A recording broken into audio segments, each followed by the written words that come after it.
எத்தனை முறை சொல்லியிருக்கேன் தனியாக இருக்கேன், டோரை லாக் பண்ணி வைன்னு. இல்லை, இப்போதான் ரஜீவும் உஷாவும் வந்துட்டு போகிறாங்க. சரி, நீங்கள் வேற வர டைம் ஆயிடுச்சு. ரஜீவ்? ஆ, என் ஃப்ரெண்ட். ரஜீவ் எப்படி? எப்படின்னா? எப்படின்னா அவன் கேரக்டர் எப்படின்னு கேட்டேன். ஏன் திடீர்னு கேட்குறீங்க? இல்லை, சும்மா தான். ஏன் நான் கேட்கக்கூடாதா? அப்படிலாம் இல்லை. ராஜீவ் நல்ல பையன். நல்ல பையன்னா அநியாயத்துக்கு நல்ல பையன். Smart guy. அவன் இருந்தால் நேரம் போகிறதே தெரியாது. எனக்கு அவனை ஸ்கூல் படிக்கும்போதே தெரியும். ஆனால் காலேஜில் தான் ரொம்ப க்ளோஸ் ஆனோம்.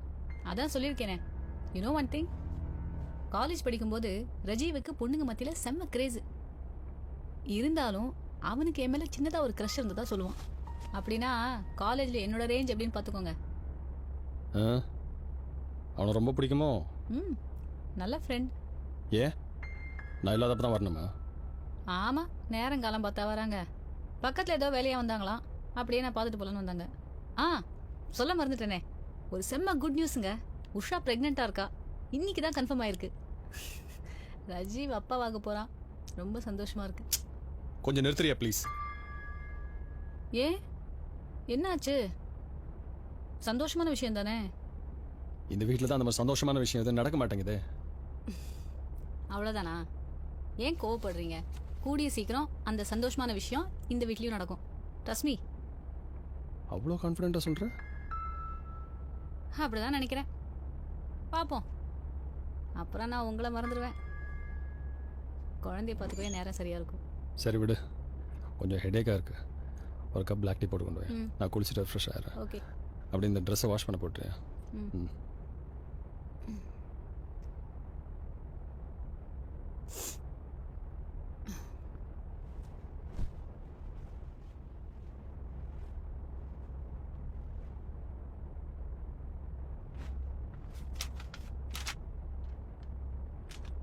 டியர் சுந்தர், நான் யாருங்கிறது முக்கியம் இல்லை. சொல்கிற விஷயத்த கொஞ்சம் சீரியஸாக எடுத்துக்கோ. கோவப்படாத. எல்லோர் மத்தியிலும் உனக்குன்னு ஒரு ஸ்டேட்டஸும் மரியாதையும் இருக்குது. நீ நல்ல மனுஷன். ஆனால் உன்னோட ஒய்ஃப் தப்பு மேலே தப்பு பண்ணிட்டு இருக்கா.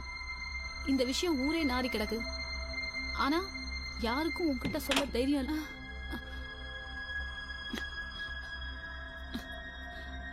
தைரியம் இல்லை. அதனால தான் இந்த லெட்டர்.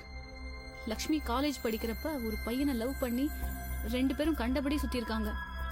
இப்போ கல்யாணத்துக்கு அப்புறமும் அந்த ரிலேஷன்ஷிப் தப்பான முறையில் தொடருது.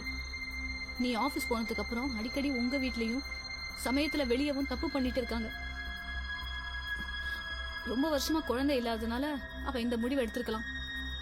இந்த விஷயத்த நீ தான் சரியாக ஹேண்டில் பண்ணி அவளுக்கு இதெல்லாம் தப்புன்னு எடுத்து சொல்லி திருத்தி உன் வழிக்கு கொண்டு வரணும். அன்புடன், உன் நலன் விரும்பி.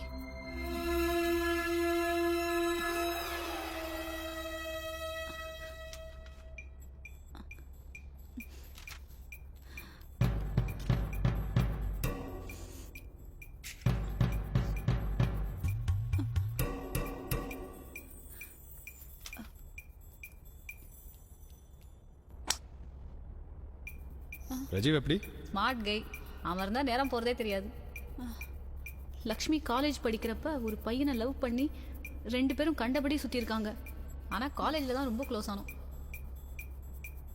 நீ ஆஃபீஸ் போனதுக்கு அப்புறம் அடிக்கடி உங்கள் வீட்லேயும். ஏன் நான் இல்லாதப்ப தான் வரணுமா? ரொம்ப வருஷமாக குழந்தை இல்லாததுனால அவள் இந்த முடிவு எடுத்திருக்கலாம். உஷா ப்ரெக்னெண்ட்டாக இருக்கா. கூடிய சீக்கிரம் அந்த சந்தோஷமான விஷயம் இந்த வீட்லேயும் நடக்கும். ரஸ்மி,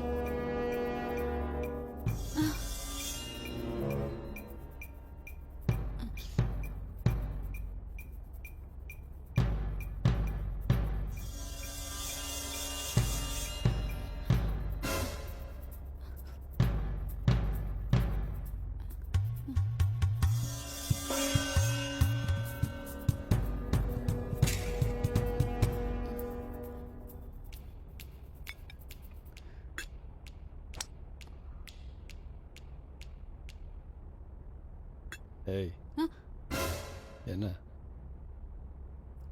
டீ. ம், கூட.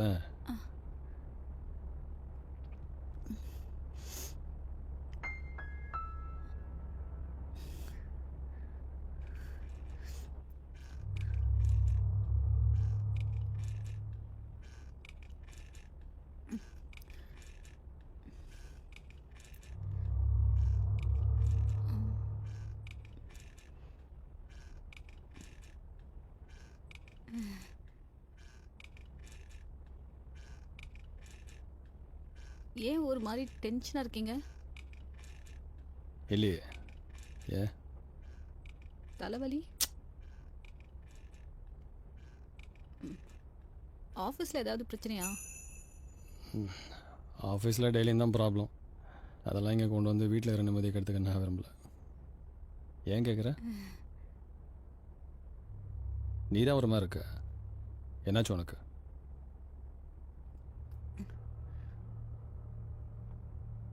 அது என்ன? எது? அந்த லெட்டர். எந்த லெட்டர்?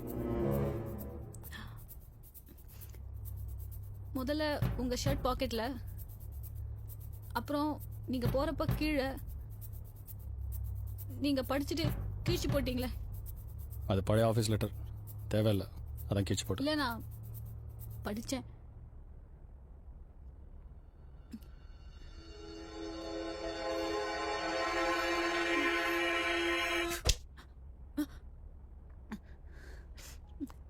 ஏங்க,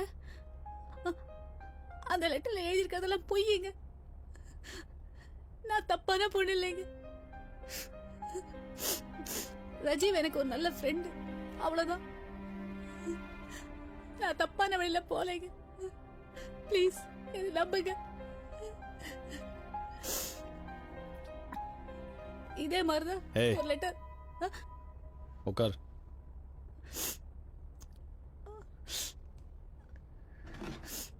உட்காரு. ம்.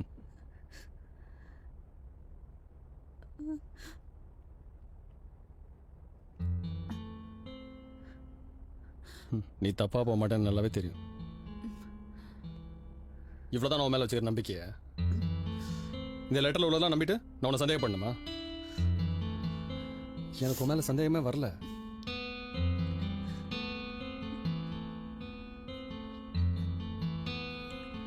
பட் இது முதல் லெட்டர் இல்ல, 3வது லெட்டர்.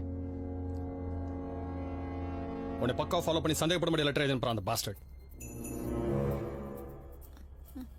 ஃபேமிலியில் பிரச்சனை உண்டு பண்ணி இந்த ஆஃபீஸ் விட்டு வெளியூருக்கு ட்ரான்ஸ்ஃபர் பண்ணி தான் நோக்கமே. எனக்கு மட்டும் இல்லை, என் கூட வேலை செய்யற ஸ்டாஃப்க்கு இந்த மாதிரி எழுதி அமைச்சிருக்கான் அவன் ஒய்ஃப்க்கு. அவனை சைலண்டாக ஃபாலோ பண்ணிட்டு தான் இருக்கும். அவன் மட்டும் மாட்டினா. ஏங்க, இதுதாங்க நான் உங்ககிட்ட சொல்ல வந்தேன். ஒரு 4 நாளைக்கு முன்னாடி இதே மாதிரி ஒரு லெட்டர் எனக்கு வந்துச்சுங்க. யாரோ சிவாவா, நீங்க ரொம்ப தப்பானவரா, ஆஃபீஸில் ஏதோ ஒரு பொண்ணு கூட நீங்க தப்பான உறவு வச்சிருக்கீங்களா, இந்த மாதிரி கண்டபடி எழுதியிருந்தாங்க. ஏய், இதே நீ அப்பயே சொல்ல வேணாமேன்னு விட்டுட்டேன். நீ படிச்சவ, அதனால நம்பல. இதுவே நான் நம்பிட்டேன். ஆமாங்க, நீங்கள் ஆஃபீஸ்லேருந்து சரியான டைமுக்கு வரீங்களான்னு நான் பார்ப்பேன். அப்புறம் உங்கள் ஃபோனில் எஸ்எம்எஸ் டயல் கால்ஸ்லாம் செக் பண்ணி பார்ப்பேன். உங்கள் பேக்கில் தேவையில்லாத ஏதாவது இருக்கான்னு பார்ப்பேன். அப்புறம் உங்கள் ஷர்ட்டை ஸ்மெல் கூட பண்ணி பார்ப்பேங்க. தேவையில்லாமல் நான் உங்களை சந்தேகப்பட்டுட்டேங்க. அடி பாவி. சாரிங்க, நான் உங்களை சந்தேகப்பட்டுக்கூடாதுல்ல. நீங்க என்ன நம்பின அளவு கூட நான் உங்களை நம்பல. சாரி. It's okay. போய் ரெடியாக, இன்னைக்கு நைட்டு டின்னர் வெளில போகலாம். ம்.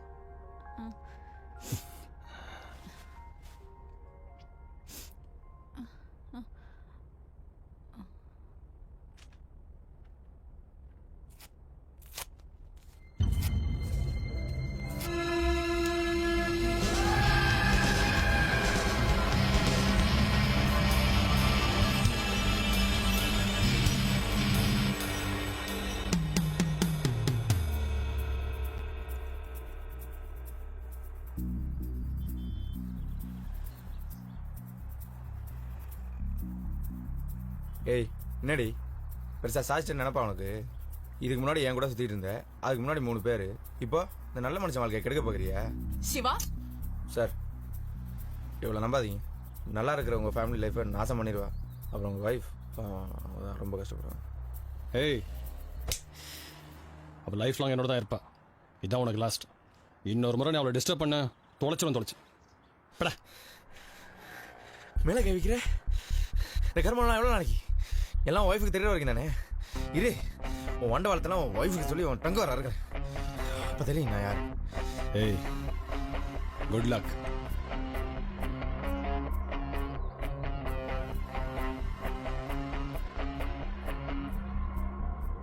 சின்ன பையன்.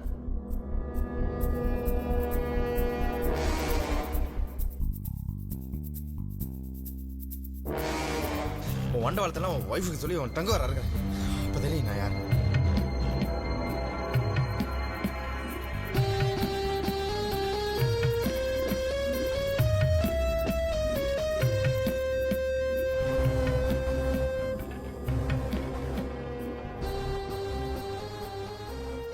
எத்தனை முறை சொல்லியிருக்கேன் தனியாக இருக்க டோரை லாக் பண்ணி வைங்க.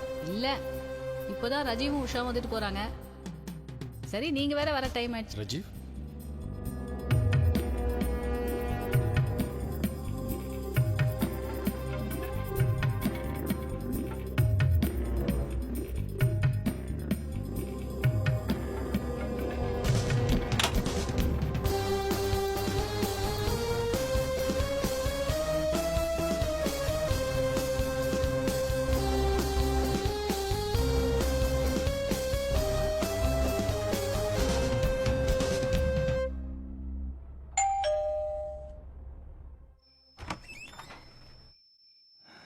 மாமா சித்தி, மச்சான் என்னெல்லாம் சொல்லாம